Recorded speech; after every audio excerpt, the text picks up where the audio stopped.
Hey guys, this is John, and I'm playing PhilipW in the 5-minute pool on ICC. Let's play a Ruy Lopez against PhilipW. Let's play D3. We'll keep this out of mainline Berlin territory. We'll play C3 now. Mixing it up, playing E4. I've mentioned in a past video I'm thinking about trying to introduce this to my repertoire. Playing E4 a bit more from the white side. Okay, let's play Bishop A4. So these positions kind of end up looking like Giuoco Pianissimo positions. So if I play Rook E1, they might be able to play Knight G4. So I'll play H3. Just rule out Knight G4 and then probably continue with Rook E1 and Knight F1. There are a lot of subtleties in this line, and I don't claim to know all of them. I just kind of play the positions by instinct, at least for now.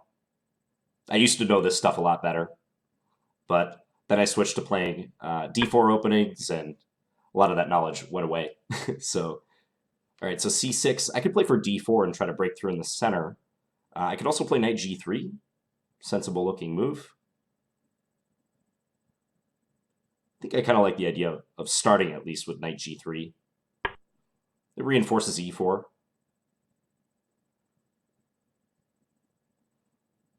I haven't moved the dark square bishop yet.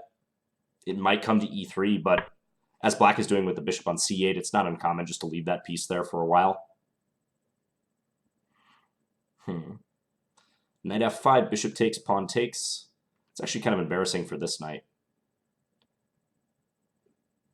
Yeah, let's play Knight F5. I think this is well timed. And if black takes it, then pawn takes, they'd have to go back to H8, which doesn't look appetizing, so I think they'll probably move the queen. Yeah.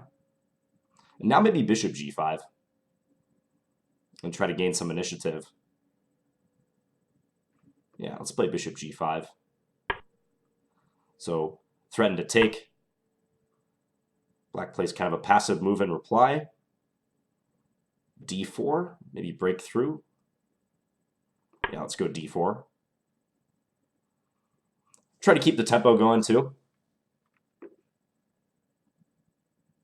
I'm playing a US Chess League game tonight. Starts in about an hour and a half. So this is my preparation for the US Chess League game. I'm supposed to play Robbie Adamson from Arizona, who's actually a good friend of mine. This move D5. Okay, so idea being to destabilize my knight. It's a pretty good move, I think, by black. So I can't play E5 as I might want to. All right, let's play the bishop back here. So if pawn takes, I'll take with the bishop and defend. But maybe I've let black off the hook a little bit. They can play Knight D6, maybe. Knight D6, do I have Knight E7? Huh, that'll be interesting. Take, take, bishop takes. They can take with the queen. Knight E7, on the other hand. Knight takes, bishop takes. And if knight takes E4, I have bishop takes F8. That's what I'm thinking. Knight E7. Thing is, they can just ignore it. But that should work to my favor, I believe. All right, let's try it. Check. I don't think I'm miscalculating with this move.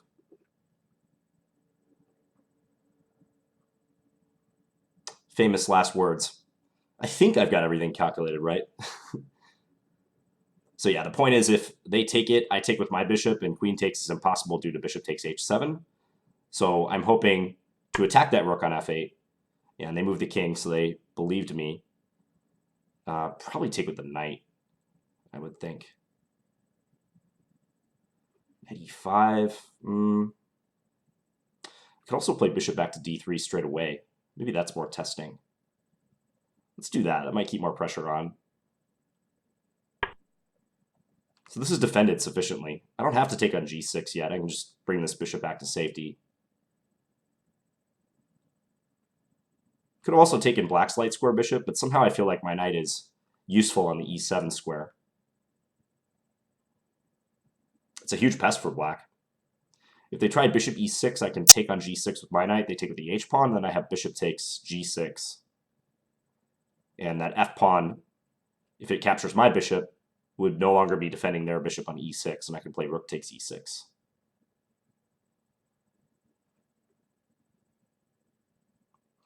So, some intriguing possibilities for me in this position.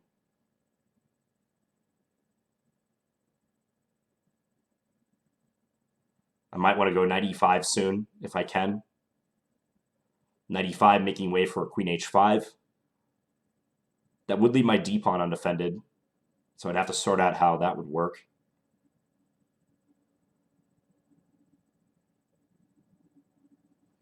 They could try rook e8 right now to attack my knight and get me to make a decision about capturing on g6, which I probably would.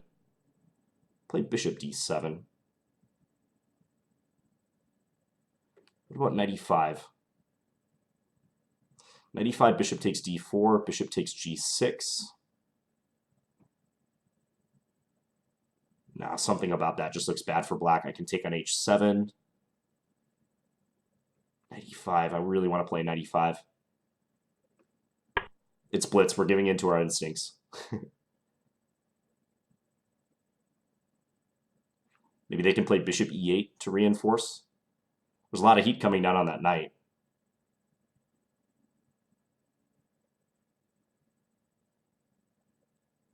Huh.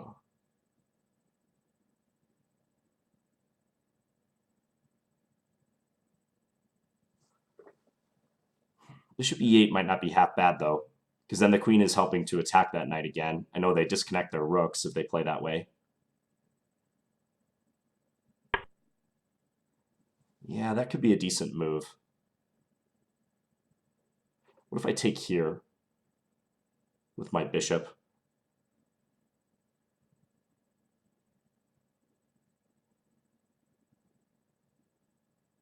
Let's do that. I think they have to take with the f pawn. I don't think they can afford to open the h file because I have queen g4 coming.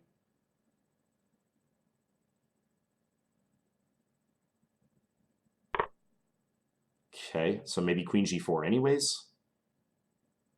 Knight f5. Huh.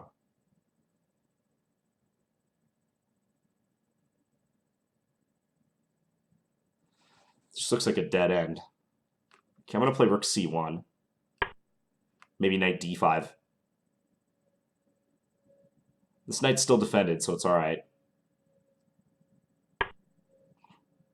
Yeah, so I was thinking knight d5. They have queen d6, though.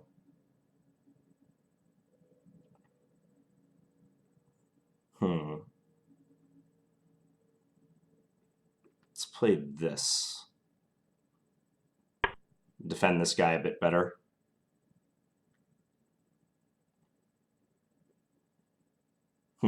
Retreating was not ideal, but I didn't see a good way to proceed.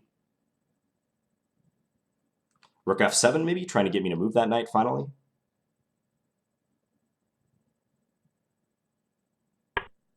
Bishop f7 instead, okay. Let's take, and then play the rook in. Knight e5. Knight e5. Okay, I'm just going to play a safe move for now. I'm not sure. Knight e5 is what I wanted to play. I was wondering about bishop takes a2. Okay, let's do this. This looks very bad for black, though. Queen h5 coming. I'm attacking f7. Knight d7 can be played here.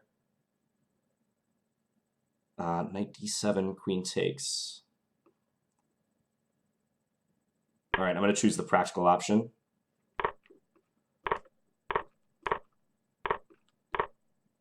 So we're doing it like this. Going up the exchange. Let's attack that bishop. Time warning. Attack that bishop. Trade these guys off.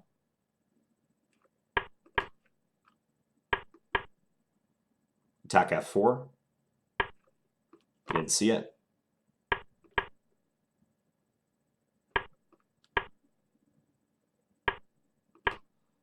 See if we can get him to trade. I'm going to take this pawn. We'll just take that. Check. Yeah, now Check. we're going to win this. Check. Check. Oh, how my rook at the end, but didn't matter. Okay, so we get the victory in the end. I felt like I had a good position out of the middle game, and I felt like the position was coming together when I played knight f5, and black was unable to favorably capture due to the e-file pressure. So let's go back and have a look at that one. So black plays the Berlin with knight f6. So the main line is castles, knight takes e4, d4, knight d6, bishop takes c6, d takes c6, take e5, and then Check. swap the queens. There's a whole mess of theory here. I played this from the black side before, not any time recently, but leads to a very interesting queenless middle game. But I didn't feel like going for that, so I just reliably defended the pawn on e4. So bishop c5. Note that it's a big blunder for white to try to win a pawn here. If you've watched my Climbing the Rating Ladder series, you'll know why. Because of ideas with queen d4, double attacking e5, and also the f2 pawn. So c3 is played, d6. I'm going to go through these moves kind of fast. I could extrapolate more on why these moves are played, but as I said, there's a lot of subtleties to these lines, and I don't consider myself to be an expert on these positions. Maybe someday I will be, but h3 was played just to rule out knight g4. Typically, white wants to play rook e1 and knight f1, but if I play rook e1, knight g4 could be a bother. Notice that the bishop on a7 is helping to snipe that pawn on f2. And I've seen some plans involving like rook e2 defending the pawn, and then f5, and black trying to jumpstart their initiative on the king side. So hence I played h3 to rule that out. Knight e7, so black is intending to transfer the knight to the king side. So we both put our knights on good squares, useful squares on this area of the board. And that looks to be a mistake, queen e7. I think maybe black should play something like bishop e6 or possibly pawn h6, as I was doing with h3. Yeah, h6 is the computer's preferred move. And the position is nearly symmetric. There's a high degree of symmetry going on. But queen e7, and I played knight f5, so if black takes, this is the problem, is where to put this knight. They'd love to play knight f4, but I have bishop takes, and if the e-pawn takes, they would lose their queen. So the only alternative would be knight h8, which looks completely terrible for black. It's a really ugly move. So black moved the queen to c7, I played bishop g5, and I felt like I was getting a bit of an initiative now. Yeah, d4 and breaking through in the center. That eval's creeping up a little bit for white. It does feel like I have the momentum on my side. The engine wants me to take with the knight instead. The less obvious capture. Hard to resist taking towards the center and establishing the pawn duo on e4, d4. This move I did overlook, though. Turned out to be all right for me, but I think that was a good attempt by black to destabilize the e4 and f5 points. So I can't take because they would take my knight. So I played bishop c2, take, bishop takes, and this is defended. Knight d6. Yeah, so I debated a bit here. I spent some time on this move, but I felt like I might have a tactical opportunity, so I'm glad to see that was verified by the engine. Knight e7. Check. And black declined to take, because if they do take, I take here. And as I was describing in the game, queen takes would lose to Check. bishop takes h7, discovery. And if they were to move this attacked rook, rook e8, well, it's a similar problem. Bishop takes d6, queen takes d6, and then the discovery. And I'm getting at that rook. I guess they could play king f8 and defend, but they've just lost a pawn. Yeah, and I don't think any other lines are any good. I was briefly wondering about this line, but I think I can just take on f8. This knight is still hanging. I think I looked at this line for a second, but I see that I don't even have to take back. I could even play this move, which is nifty, threatening a back rank rook e8 move. And that's completely winning. So black wisely sidestepped this with king h8. Now I played bishop to d3. I didn't want to take on g6 yet. I felt like this knight was a pest for black, and I didn't want to solve their problem by taking here. So bishop d3, bishop d7. I played knight e5. That move also looks to be good. And then bishop e8. And here I just didn't quite find like a decisive continuation. I took on g6 with the bishop, but maybe there's something better. The computer says queen g4 directly, so don't take yet. And if knight takes e7, I can take... yeah, and this time I have knight g6. And black is done in by the same tactical operation, the discovery on the e-file. So that knight is still untouchable on e7, and I can increase the pressure with a move like queen g4. Yeah, I don't have to rush with the bishop takes g6 move. So I did play that, and then queen g4. Oh, actually, okay, I played rook c1 first. Black has to avoid h-takes, I'm pretty sure, because now queen g4, and they're looking at having to deal with this threat, and I'm covering g8 with this knight. So that's very bad for them. Rook c1, not the most accurate. Apparently, I should have just played this straight away.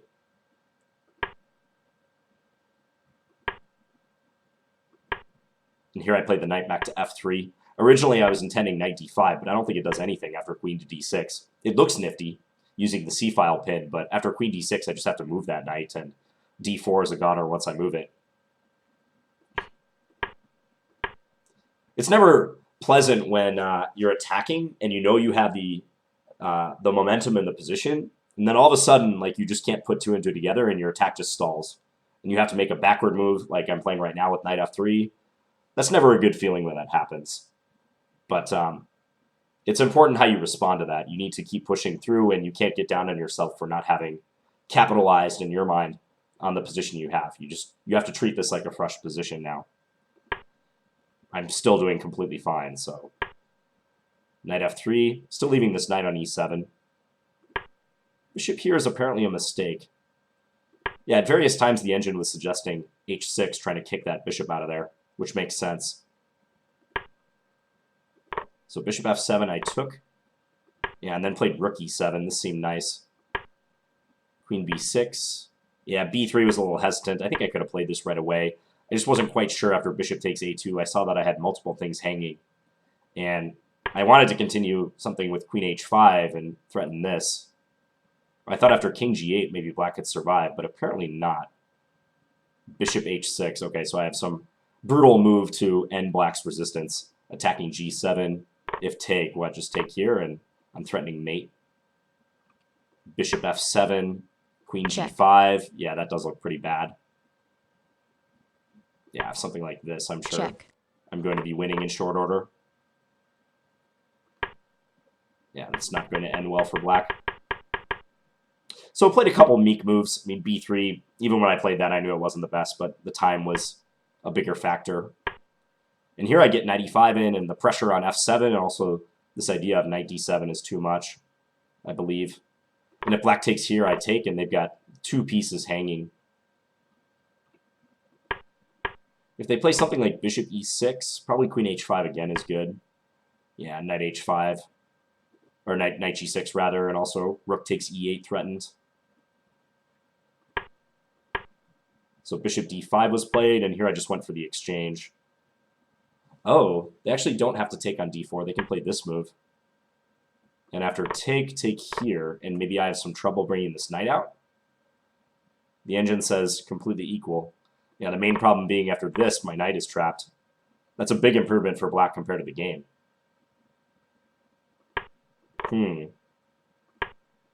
Yeah, so they could have played queen c7 and made it interesting. I believe after this, white should be technically winning. I'm up a clear exchange. It was just a matter of beating the clock at this point. Making sure I don't hang my rook, something like that. We were fairly even on time, but much easier to play this from the white side. I mean, I'm up material. Black doesn't have any counterplay to speak of. Check. Okay, so successful outing with 1e4.